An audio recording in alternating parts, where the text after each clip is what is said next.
La interrogante de quién será salvo según la Biblia es una problemática de muchos años, muy profundo, que implica para nuestra comprensión saber conocer la naturaleza de Dios, la responsabilidad humana y el destino eterno de las almas.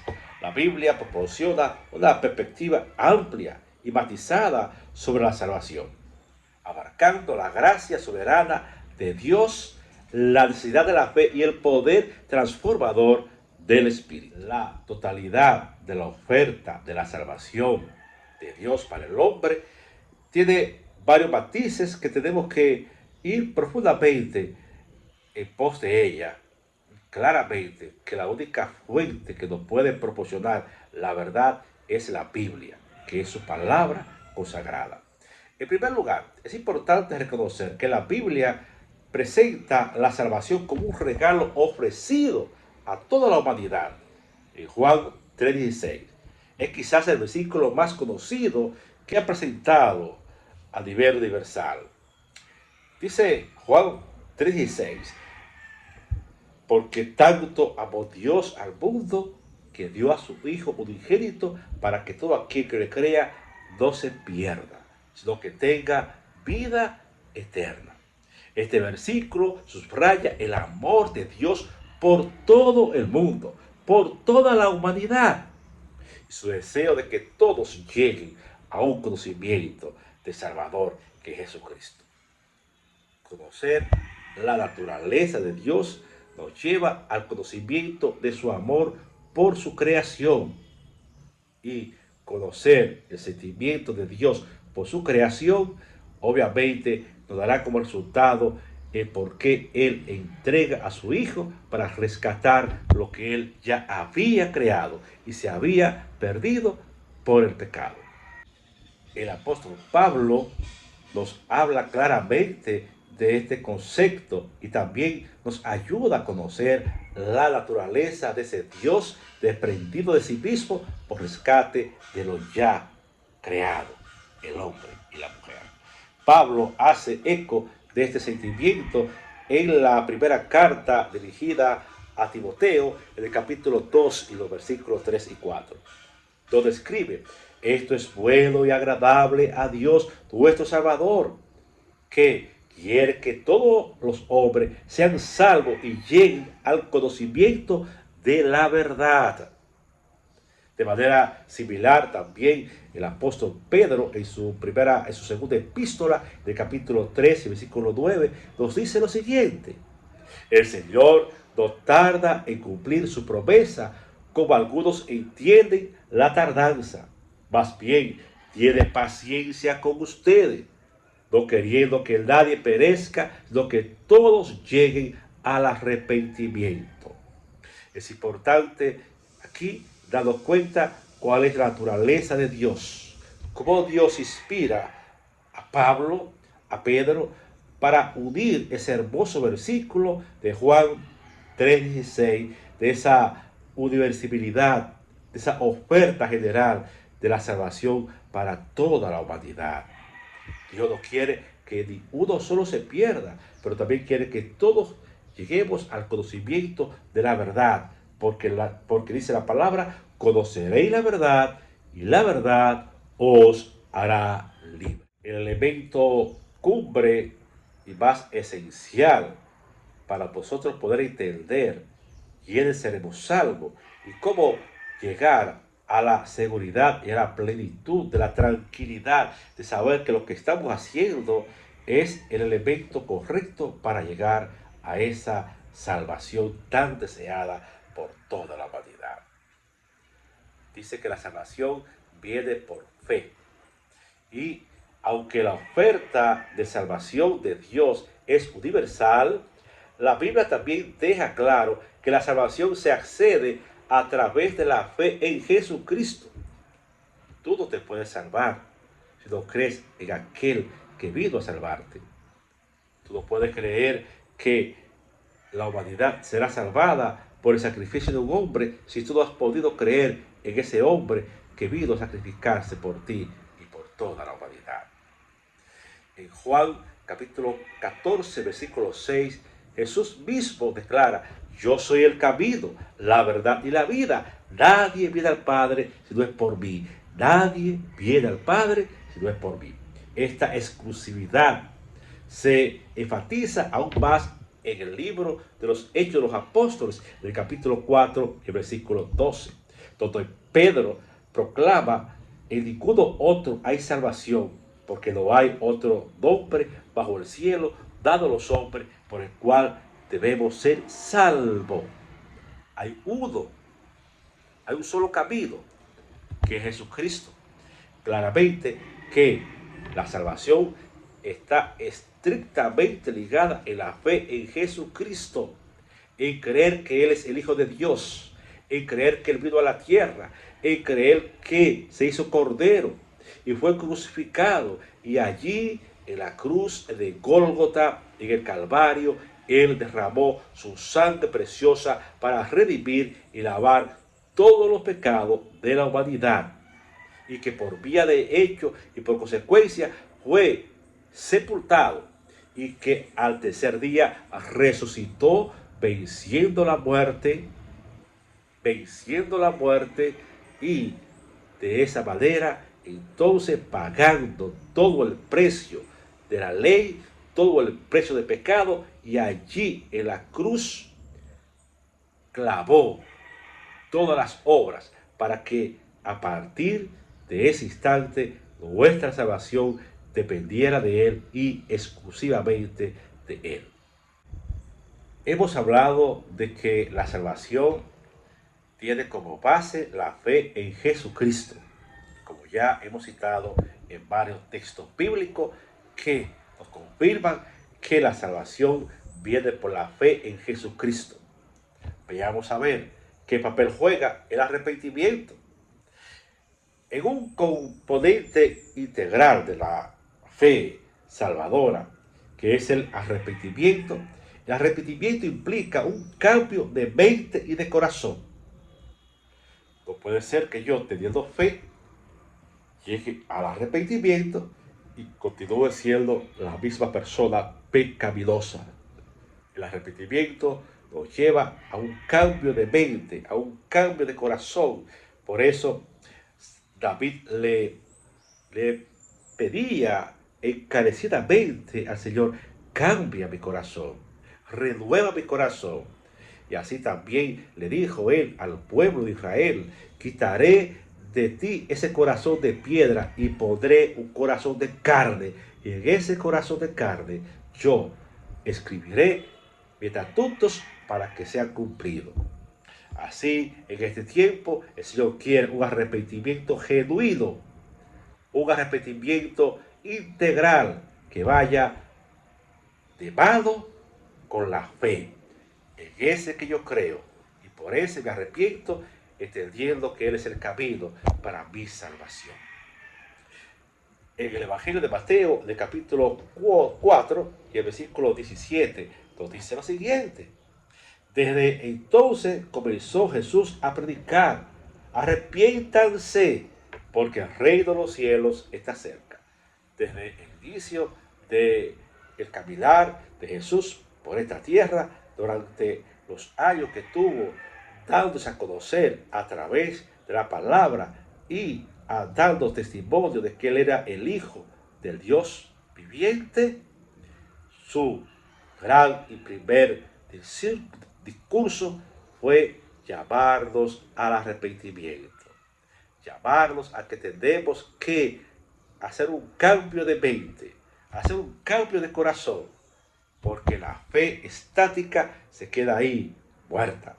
Pero el arrepentimiento hace que esa fe cada día se afiance más en nuestro corazón, y el Espíritu Santo haga esa transformación total que Dios quiere que nosotros vayamos en ese proceso, para nosotros sentirlo, que esa salvación está ahí garantizada por esa fe y ese arrepentimiento. Pablo también hizo mucho énfasis en el arrepentimiento. Eso lo podemos ver en el libro de los Hechos, del capítulo 20, versículo 21, que declara: donde testifico a judíos y a griegos que deben volverse a Dios en arrepentimiento y tener fe en nuestro Señor Jesucristo. Mire que todos los versículos que hemos ido buscando y que hemos ido desmenuzando a través de este tema tan interesante sobre la salvación. Y mire cómo Pablo aquí hace como un recoger todo lo que anteriormente hemos hablado hasta este momento.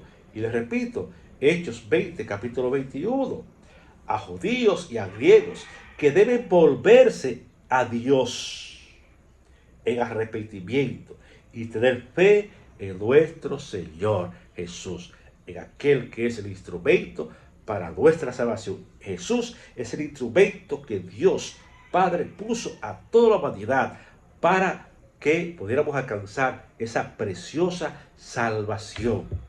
No hay otro nombre en que se pueda creer que no sea Jesucristo. Un elemento importante cuando hablamos del arrepentimiento es que el arrepentimiento no se trata de un sentir pena por mis propios pecados, por mi condición pecaminosa, por el estado en que yo estoy viviendo. No es así, hermano, sino que implica una transformación genuina de nuestras vidas, una transformación constante de nuestro quehacer día a día. Si hoy yo cometo un pecado, yo voy rebasando poco a poco esa situación pecaminosa. Yo voy transformando mi vida hasta llegar a ser el varón perfecto que agrada al Señor. En todo este transcurrir de este tema, el apóstol Pablo lo escribe en Gálatas, capítulo 5, versículos 22 y 23. Y la nueva creación menciona también en esa transformación del hombre viejo hacia el hombre nuevo. También Pablo lo hace enfático en la segunda carta a los Corintios, del capítulo 5, versículo 17. Por lo tanto, si alguno está en Cristo, nueva criatura es. Las cosas viejas pasaron, he aquí, todas son hechas nuevas. El hombre viejo, la mujer vieja, la vida pecaminosa ha pasado. Hemos llegado a la transformación que ofrece esa fe en Cristo Jesús y que a través de ese arrepentimiento de haber llevado una vida pecaminosa, entonces esa convicción de creer en que hemos conocido a nuestro Salvador nos lleva a un cambio profundo de una vida vieja a una vida nueva en Cristo Jesús. Amado hermano, hemos llegado a un punto importantísimo en el tema de hoy, que es sobre la salvación. ¿Quiénes seremos salvos? Aquí, en este aspecto de tanta importancia para la vida del cristiano, el sentido seguro de que estamos trillando el camino hacia la meta, como dice Pablo, de la salvación, vamos a hablar de la soberanía de Dios, de la soberanía de Dios con relación a nuestra salvación. Él es Dios todopoderoso, Él es soberano. No podemos limitar quiénes seremos salvos y quiénes seremos condenados. Justamente podemos poner el ejemplo del ladrón que es crucificado justamente con él en el Gólgota. Llevó una vida desastrosa, de pecado, de crímenes, alejado de Dios, de su voluntad y del arrepentimiento. Pero justamente él aprovechó el momento de la cercanía de Jesús, de Salvador, y reconociendo el poder de ese Dios hecho hombre, instrumento de salvación para la humanidad, le dijo: acuérdate de mí cuando estés en tu reino. Esa fe, esa convicción de fe de este ladrón logró que este hombre alcanzara la salvación. De hecho, Jesús le dijo: ciertamente, desde ahora estarás conmigo en el paraíso. Por lo tanto, la soberanía de Dios con relación a la salvación, el hombre no la puede entender. Así como no pudo entender Jonás de que Jesús tuviera misericordia con el pueblo de Nínive, siendo un pueblo rebelde, malvado, criminal, viviendo una vida en un desastre total, de soberbia, cometiendo los actos más atroces del hombre hacia el propio hombre. Pero Jesús, en su infinito amor, tuvo piedad por Nínive. Por eso Él puso a Jonás camino a Nínive a través de una ballena, pues Jonás se resistía a entender el amor profundo de Dios. Y eso pasa también con muchos cristianos de este tiempo. No entienden el amor profundo de Dios por la humanidad y no entienden los propósitos de Dios. El hombre no conoce los propósitos de Dios. El Dios no podemos entender los caminos de Dios. Hay cosas que para nosotros no han sido selladas y nos serán reveladas en el tiempo que Dios quiere que sean reveladas como su amor. Nosotros no podemos entender la magnitud del amor de Dios. Lo podemos sentir, pero no lo podemos entender, no lo podemos comprender, así como Jonás no entendió la magnitud del amor de Dios que pudo perdonar a un pueblo como Nínive. Por lo tanto, no podemos sorprender que cuando llegue el día final vamos a encontrar personas en el paraíso que tal vez entendíamos que no tenían ni siquiera una sola oportunidad de poder alcanzar la salvación. Entonces, para poder entender la soberanía de Dios con relación a la salvación, tenemos que entender la naturaleza de un Dios amoroso. De un Dios amoroso. Aunque la respuesta humana en términos de fe y arrepentimiento son elementos esenciales, la Biblia también afirma la soberanía de Dios en el proceso de la salvación del hombre. Pablo nos dice en la carta a los Efesios, en el capítulo 1 y los versículos 4 y 5, habla de la obra predestinada de Dios. Y nos dice, porque Él nos escogió en Él antes de la creación del mundo para ser santos y sin mancha delante de Él. En amor nos predestinó para ser adoptados como hijos suyos por medio de Jesucristo, según el buen propósito de su voluntad. Si no entendemos la voluntad soberana de Dios, no vamos a entender por qué muchas cosas suceden y por qué Dios permite que muchas cosas suceden en el mundo. Porque en las cosas que podemos ver y no podemos entender, hay una voluntad soberana del Dios todo creador.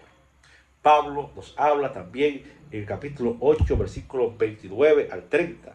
Elabora más sobre esta divinidad y soberanía de Dios. Y nos dice, porque a los que Dios conoció, de antemano también lo predestinó a ser conformados a la imagen de su Hijo, para que Él sea el primogénito entre muchos hermanos. Y a los que predestinó también los llamó, y a los que llamó también los justificó, y a los que justificó también los glorificó. Aquí vemos como Pablo destaca esa soberanía de Dios sobre la salvación del hombre. Esta soberanía divina no niega la responsabilidad humana. Esta soberanía de Dios no niega la responsabilidad humana, lo que trabaja en armonía con ella. Por eso Pablo también les dice a los filipenses en el capítulo 2, versículos 2 y 13, captura esta dinámica embelleciéndola y fortaleciéndola. Y nos dice, por lo tanto, mis queridos amigos, como siempre he obedecido, no solo en mi presencia, por lo tanto, mis queridos hermanos, como siempre han obedecido, no solo en mi presencia, sino mucho más ahora en mi ausencia, continúen ocupándose de su salvación con temor, con temblor, porque Dios, quien obra en ustedes para querer y actuar conforme a su propósito, o sea, conforme a su voluntad. Pablo aquí hace una hermosa mezcla, si podríamos decir, entre la soberanía de Dios y nuestra responsabilidad. Y quiero enfatizar este versículo porque es importante para poder entender todo lo que hemos hablado hasta ahora. Y se lo voy a repetir despacio para que lo podamos saborear en la esencia del mismo contexto bíblico en que Pablo le habla a los filipenses. Dice, por lo tanto, mis queridos amigos, como siempre han obedecido, no solamente en mi presencia, sino también ahora que estoy ausente, continúen ocupándose de su salvación con temor y temblor, porque ese Dios es Dios quien obra en ustedes, para querer y actuar conforme a su buen propósito. Aquí vemos que la salvación viene de la fe, del arrepentimiento y sobre todo de la soberanía y la voluntad del Dios Todopoderoso. La paradoja de la inclusividad y la exclusividad, la enseñanza de la Biblia sobre quién será salvo, presenta una paradoja de inclusividad y de exclusividad. ¿Qué quiere decir estos dos términos? Por un lado, la invitación a la salvación, que es inclusiva, que incluye a toda la humanidad, extendida a todas las personas, sin importar en su origen, etnia o pecados pasados. Por otro lado, el medio de la salvación, que es exclusiva, nos concentra únicamente en una fe en Cristo. Es importante ahora poder entender, ya que vamos ya arribando a la conclusión de este tema sobre quiénes seremos salvos, entender este concepto. Lo que hemos tenido una salvación por exclusividad y lo que entienden que hay una inclusión en la salvación. Debemos tener ahora mente abierta para poder entender la conclusión de este hermoso tema de quiénes seremos salvos. Esta paradoja de la cual hemos hablado en el corte anterior, podemos ahora ilustrarla perfectamente en la parábola del banquete de las bodas, recogida por el Evangelio de Mateo en el capítulo 22 y los versículos del 1 al 14. En esta parábola hay un rey que invita a muchos invitados a un banquete de bodas para su hijo. Inicialmente los invitados se niegan a venir, pero lo que el rey hace es extender la invitación a cualquiera que se encuentre en la calle, tanto bueno como malo. Sin embargo, cuando el rey nota a un invitado que no lleva ropa de boda, o sea, que no está vestidamente correcto para la ocasión, ordena que ese invitado sea echado fuera. Jesús incluye la parábola con la declaración, porque muchos son los llamados, pero pocos serán los elegidos. Mateo 22:14. Muchos son los llamados, pocos los elegidos. La seguridad de la salvación. Ahora, ¿cómo nos sentimos seguros? Miren que en la parábola que hablamos de Mateo, de la gran boda, el Señor hace una primera invitación con exclusividad. Invita específicamente a personas determinadas. Es cuando usted hace así, tiene una boda y usted busca entre sus familiares y amigos, y de todos esos amigos usted hace una exclusividad. Y de 5 amigos solamente incluye 2, de 20 familiares solamente incluye 10. O sea, hay una exclusividad de esa invitación. Pero al ver el padre de familia que a quienes ha invitado de manera exclusiva se han negado a ir a la boda, entonces abre el abanico y excluye a toda persona. No importa que sea manco, cojo, pobre, rico, miserable, todos son invitados. Ahora bien, había un código de vestimenta, había algo que los que habían sido excluidos tenían que observar, era la vestimenta. Dice que el padre de familia, al ver a uno que no estaba vestido de manera correcta, a ese le fue echado fuera de la boda. La seguridad de la salvación. ¡Wow! ¡Qué tema, eh! Yo poderme sentir seguro. Cuando nos sentimos seguros, estamos tranquilos. Cuando nos sentimos seguros, estamos en paz. Para aquellos que han puesto su fe en Jesucristo, la Biblia ofrece seguridad de esa salvación. Claro que sí. Aquellos que hemos puesto nuestra mirada, nuestra fe, nuestro corazón y hemos permitido que el Espíritu Santo nos transforme y nos convierta en personas nuevas, podemos estar seguros que la salvación está ahí guardada, esa corona de vida que nos será entregada el día en que venga a buscar su iglesia para establecer su reino. Pablo nos dice la carta a los Romanos, el capítulo 10, versículos 9 y 10. Proporciona una promesa clara y contundente. Si confesamos con tu boca que Jesús es el Señor y crees en tu corazón que Dios levantó de entre los muertos, serás salvo. Porque con el corazón se cree para ser justificado, pero con la boca se confiesa para ser salvo. ¡Wow! ¡Qué promesa de aseguramiento, de estrechamiento nos da Pablo aquí para nuestra salvación! Si confiesas con tu boca que Jesús es el Señor y crees en tu corazón que Dios lo levantó a Jesucristo, a su Hijo, de entre los muertos, serás salvo.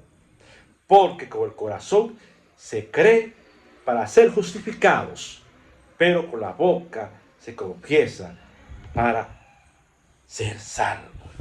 Indiscutiblemente que poner los ojos en el Señor es el elemento clave y vivir una vida conforme a su voluntad, a su propósito para con nosotros, son elementos clave para sentirnos seguros cuando hablamos de salvación. Además, Jesús asegura a sus seguidores de su seguridad eterna. Asegura a sus seguidores de una seguridad eterna. Así nos los revela en el Evangelio de Juan, capítulo 10, versículos 27 al 29. Dice: mis ovejas oyen mi voz. Mis ovejas oyen mi voz. Yo la conozco y ella me sigue. Yo les doy vida eterna y nunca perecerán. Nadie la arrebatará de mi mano.